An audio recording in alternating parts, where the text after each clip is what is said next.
Questions?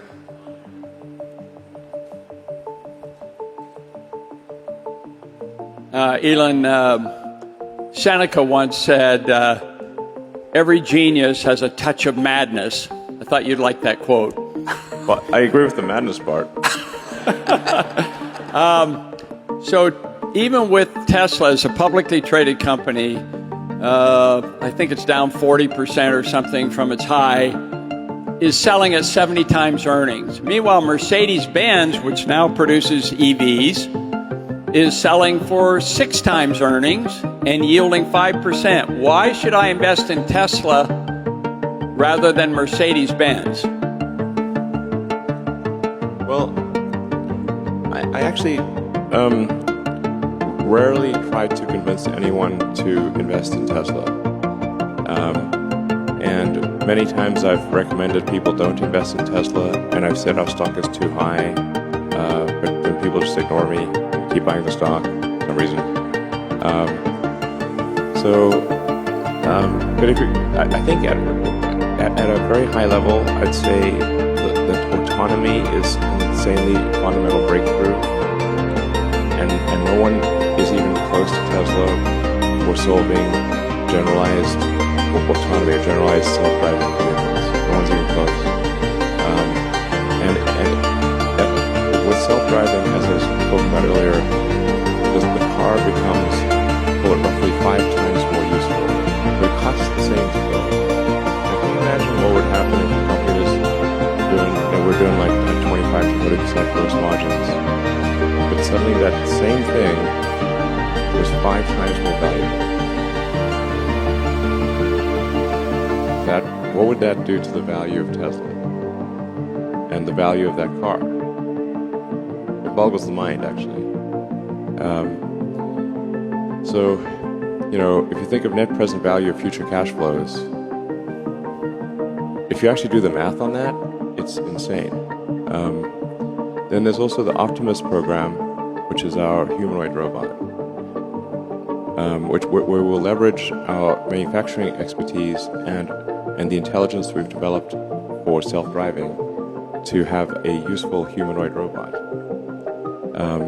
Now, the economy is fundamentally GDP per capita times capita. If you no longer have a constraint on capita because of a useful humanoid robot, it is not clear that there is any limit to the size of the economy.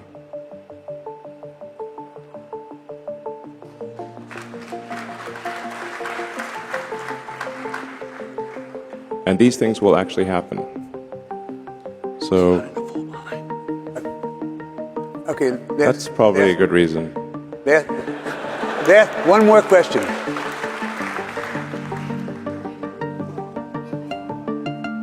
Okay, bring up the second. Okay, this is the last question.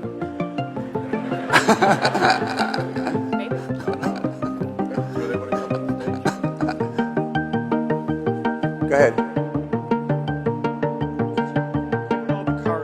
Given all the cars that you're going to make, and I hope Ron's right, whether it's 10 million or 20 million, you're going to need a lot of charging stations around the world.